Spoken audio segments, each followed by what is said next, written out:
Hello student, स्वागत है आपका हमारे YouTube channel the learning era with Puneet sir में। तो यहाँ पर मैं आज आपके लिए क्लास लेकर आया हूँ इंग्लिश में वर्ब से रिलेटेड। जो कॉमनली हम लोग एरर्स नहीं ढूंढ पाते हैं एग्जाम्स में बैठकर वर्ब से रिलेटेड, वो सारा एरर्स हम आज आपको इस क्लास में डिस्कस करेंगे और बताएंगे। तो सबसे पहले स्टार्ट करते हैं कॉमन एरर्स। डियर स्टूडेंट, जैसा कि आप सब जानते हैं वर्ब्स की परिभाषा क्या होती है, वर्ब का डेफिनेशन क्या होता है। यहाँ पे लिखा है a verb is a word that shows action state और बीइंग। तो आपको समझ में आ गया होगा। कुल मिला जुला के अगर मैं सिंपली बात करूं तो जो भी डूइंग वर्ब होता है, डूइंग वर्ड होता है, डूइंग वर्ड, ये आपका यही वर्ब होता है। अब ये डूइंग वर्ब में मैं अगर आपको एग्जांपल दूं तो बहुत सारे एग्जांपल, जैसे एक एग्जांपल है सी रन्स फास्ट। यहां पर एक आपका वर्ब आ गया रन्स। उसके अलावा जैसे दे प्ले क्रिकेट, यहां पर आपका प्ले क्रिकेट, प्ले वर्ब हो गया। ही राइट्स अ बुक, यहाँ पे राइट आपका वर्ब हो गया। ऐसे कई सारे एग्जांपल्स हैं। इसी तरह से जैसे आई एम हैप्पी, ये भी इसमें आपका एक वर्ब है एम। जैसे ही इज अ टीचर, जैसे ही इज अ टीचर, ये भी आपका एक वर्ब हो गया। अब जैसे ऐसे example, I have two cars, ये भी आपका यहाँ पे है वर्ब हो गया। तो ये सारे वर्ब्स हैं। लेकिन जितने भी एग्जांपल्स मैंने दिए हैं, ये सारे एग्जांपल्स को अगर हम लोग थॉरली चेक करें तो ये दो भागों में बट सकते हैं। तो एक्शन एंड नॉन एक्शन के बिहाफ में देखिए there are two kinds of verb on the basis of action. हम इसको दो भागों में बांट सकते हैं, जो यहाँ पे लिखा हुआ सारा चीज है। देखिए एक्शन वर्ब वो होता है जब सब्जेक्ट के द्वारा कोई क्रिया किया जाता है, सब्जेक्ट के द्वारा कोई क्रिया किया जाता है और उसका प्रभाव ऑब्जेक्ट पे पड़ता है, तो वो एक्शन वर्ब होता है। जैसे मान लीजिए मैंने लिखा है ही राइट्स अ बुक, तो यहाँ पे जो राइट्स है ये ही के द्वारा किया जा रहा एक्शन है, वह लिखने का काम करता है और वो एक किताब लिखता है। ठीक है, तो यहाँ पे ही के द्वारा एक्शन किया जा रहा है। उसी तरह से दे प्ले क्रिकेट में प्ले भी एक एक्शन वर्ब है, इस ये दे के द्वारा प्ले करने का काम किया जा रहा है। उसी तरह से सी रन्स, उसके द्वारा दौड़ने का कार्य किया जा रहा है। इन तीनों वर्ड्स को देखेंगे आप, रन्स, प्ले और राइट्स, तो ये आपको मिल जाएगा कि इसमें एक्शन हो रहा है। बट अगर इसके बाद आप आई एम हैप्पी को देखें, यहाँ पे आई एम हैप्पी में एम भी एक वर्ब है, लेकिन इसमें कोई एक्शन नहीं किया जा रहा है आई के द्वारा। तो जब कभी सब्जेक्ट कोई एक्शन करेगा तो उसे एक्शन वर्ब कहेंगे, और जब सब्जेक्ट द्वारा कोई एक्शन नहीं किया जाएगा, केवल सेंटेंस में वर्ब आएगा, तो उसे हम नॉन एक्शन वर्ब की कैटेगरी में डाल देंगे। अब जैसे ही इज अ टीचर, तो ये उसके बारे में बताया जा रहा है कि ही इज अ टीचर, इसमें कोई एक्शन नहीं किया जा रहा है। In the same sense I have two cars, यहाँ पे टू कार्स के बारे में बात कर रहे हैं। यहाँ हैव एक वर्ब है, लेकिन ये कोई एक्शन नहीं कर रहा है। तो जो नॉन एक्शन होता है उसको हम और कैसे डिफाइन कर सकते हैं, नॉन एक्शन को हम लोग स्टेटिव वर्ब भी बोलते हैं। स्टेटिव वर्ब या पोजेशन भी बोल सकते हैं आप। स्टेटिव वर्ब और पोजेशन वर्ब को आप समझ लीजिए। जैसे आई एम हैप्पी, तो मैं खुश हूं, ये मेरी दशा को बता रहा है, मेरा स्टेट बता रहा है कि नाउ आई एम हैप्पी। तो ये एक स्टेटिव वर्ब हो गया am. And he is a teacher, यहाँ पे उसके बारे में बता रहा है कि वह एक अध्यापक है। तो वो क्या है, अध्यापक है, वह भी एक स्टेटिव वर्ब होता है, उसके स्टेट को बता रहा है। और यहाँ पे देखिए आई हैव टू कार्स, मेरे पास दो कारें हैं, तो मैं दो कारों को पोजेज कर रहा हूं, इसलिए यह है यहाँ पे पोजेशन में आएगा। तो चाहे स्टेटिव हो या पोजेशन हो, ये सब का सब नॉन एक्शन वर्ब में आता है। तो नॉन एक्शन वर्ब को इस तरह से समझेंगे, यदि सब्जेक्ट कोई एक्शन कर रहा है तो वो एक्शन वर्ब होता है। इसको हम लोग दूसरे शब्दों में डायनेमिक वर्ब भी बोल सकते हैं। डायनेमिक वर्ब यानी एक्शन वर्ब और डायनेमिक वर्ब एक हो गया। दूसरा नॉन एक्शन को हम लोग स्टेटिव और पोजीशन वर्ब भी पढ़ सकते हैं। तो इस आधार पर अगर आपको इतनी बातें समझ में आ गई, तो मैं आपको कुछ एग्जांपल से और क्लैरिफाई करना चाहता हूं। देखिए कुछ एग्जांपल्स यहाँ पे हैं। यहाँ पे क्या मैंने लिखा हुआ है, ऑन लिखा हुआ है action verb and non action verb, उसको अलग अलग मैंने डिफाइन किया हुआ है। जैसे यहाँ पे देखिए पहला सेंटेंस में है राम प्ले चेस, राम के द्वारा एक एक्शन किया जा रहा है खेलने का, तो इसीलिए प्लेज आपका एक्शन वर्ब हो गया। He is singing a song, वह गाना गा रहा है, तो यहाँ पे एक एक्शन वर्ब हो गया। शी हेल्प्ड मी, यहाँ पे हेल्प कर रहा है, कर रही है, तो वो भी एक्शन वर्ब हो गया। ही गोज टू स्कूल, उसके द्वारा जाया जा रहा है कहाँ पे, स्कूल पे, तो ये जाने का एक्शन कर रहे हैं, यहाँ पे भी गोज एक्शन वर्ब हो गया। He gave a book to her, इसमें गेव को अंडरलाइन किया है, गेव भी आपका एक्शन कर रहा है, वह के द्वारा देने का कार्य किया जा रहा है। And she I cooked delicious delicious food, तो यहाँ पे कुकिंग करने का काम किया जा रहा है आई के द्वारा, तो यह भी एक एक्शन वर्ब होगा। तो इधर जितने भी मैंने एग्जांपल्स दिए हैं, ये सारे एक्शन वर्ब के एग्जांपल है। अब यहाँ इस बगल में देखिए ही इज अ बॉय, यहाँ पर ही इज में इज जो है ये एक्शन वर्ब नहीं है, ये नॉन एक्शन वर्ब है, इसमें कोई एक्शन नहीं किया जा रहा है, इसलिए हम इसको दूसरे शब्दों में कह सकते हैं कि यह एक स्टेटिव वर्ब है। ही हैज टू पेन्स, इस यहाँ पे हैज भी वर्ब है, लेकिन ये कैसा वर्ब है, ये नॉन एक्शन वर्ब है जो पोजेशन के कैटेगरी में आ रहा है। वह दो पेन को पोजेज किया है, यानी मालिकाना अधिकार उसका, दो पेन उसके पास है। आई हैव अ कार, ये भी आपका पोजेशन को ही डिनोट कर रहा है, तो यहाँ पे पोजेशन वाला वर्ब होगा। और ये देखिए स्टेटिव और पोजेशन जितने भी वर्ब होते हैं ये सब नॉन एक्शन के अंतर्गत आते हैं।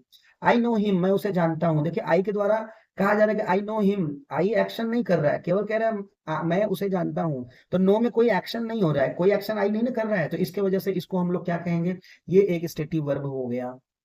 उसी तरह आई लाइक क्रिकेट है, तो लाइक आई लाइक क्रिकेट में मैं क्रिकेट पसंद करता हूं, लेकिन ये कोई एक्शन नहीं है, कोई एक्शन तो कर नहीं रहा है, तो इसको भी हम लोग क्या कहेंगे, स्टेटिव वर्ब है।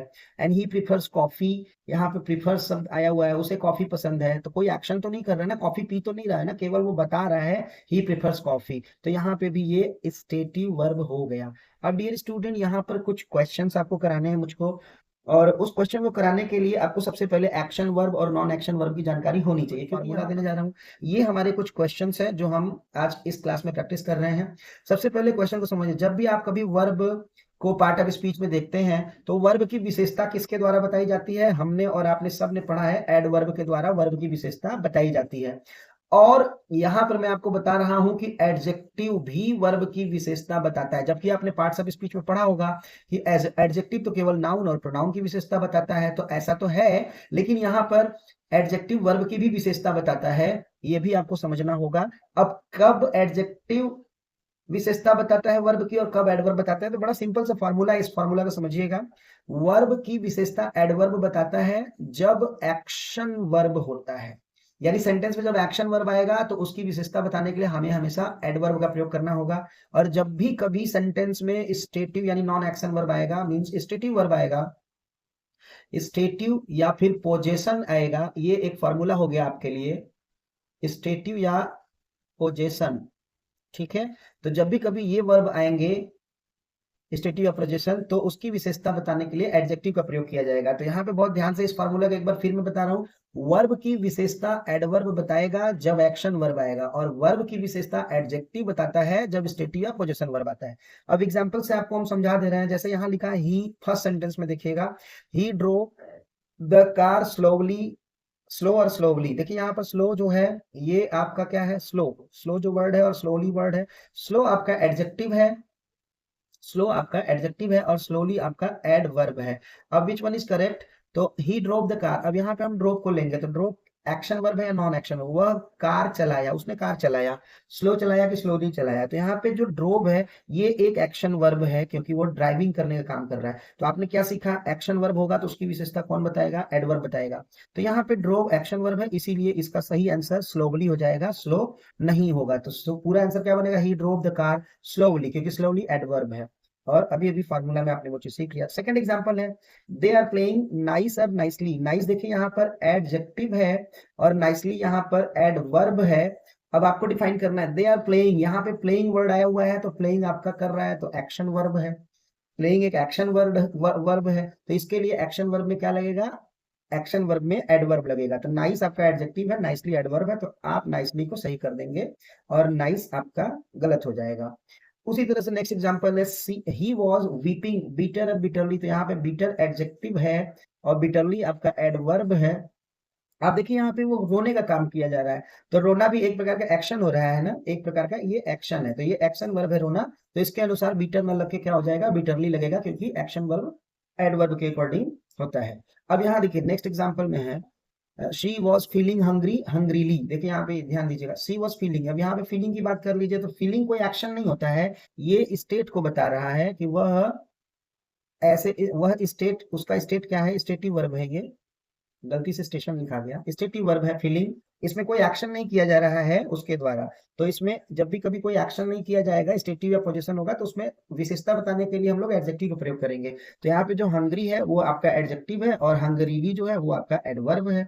तो आपका ये जो हंग्री है, दिस वन इज करेक्ट, इस बार हंगरीली आपका गलत हो जाएगा, क्योंकि इसमें हमको एडजेक्टिव डालना है। नेक्स्ट एग्जाम्पल है, the rose smells sweeter sweetly, देखिए द रोज, यहाँ पे गुलाब जो है महकता है, महकने में कोई एक्शन नहीं हो रहा है, इसको स्टेटिव वर्ब में रखा जाता है। वैसे भी नॉन लिविंग थिंग कोई भी एक्शन नहीं करता है, तो नॉन लिविंग गुलाब है, रोज है, ये स्मेल कर रहा है, वो सुगंध दे रहा है, महक रहा है, तो ये एडजेक्टिव के माध्यम से डिफाइन किया जाएगा। तो आपका आंसर हो जाएगा the rose smells sweet, not sweetly, क्योंकि स्वीटली एडवर्ब है और एडवर्ब तभी लगाया जा सकता है जब यहाँ पे एक्शन वर्ब है, मगर स्मेल तो नॉन एक्शन वर्ब है, स्टेटिव वर्ब है, इसीलिए स्वीट सही होगा। नेक्स्ट एग्जांपल है द फूड टेस्टेड, जो खाना है उसका स्वाद बताया जा रहा है, तो यहाँ पे स्वाद भी कोई एक्शन नहीं होता, ये खाने के स्टेटस को बता रहा है, यानी ये आपका स्टेटिव वर्ब होगा। तो बिटर आपका एडजेक्टिव होता है और बिटरली आपका एडवर्ब होता है ना। तो यहाँ पर बिटर ही सही होगा, बिटरली गलत हो जाएगा क्योंकि बिटरली एडवर्ब है, क्योंकि ये टेस्टेड जो है एडजेक्टिव वर्ब है। आई होप कि ये क्लास आपको समझ में आ गया होगा इस तरह से। तो अगर आप ऐसे ही प्रैक्टिस करते रहिए तो आपको बहुत सारा चीज यहाँ पे सीखने को मिलता है। That's all for today dear student, फिर हम लोग मिलेंगे अगली क्लास में, और तब तक के लिए आप क्लास से जुड़े रहिएगा। धन्यवाद, थैंक यू सो मच।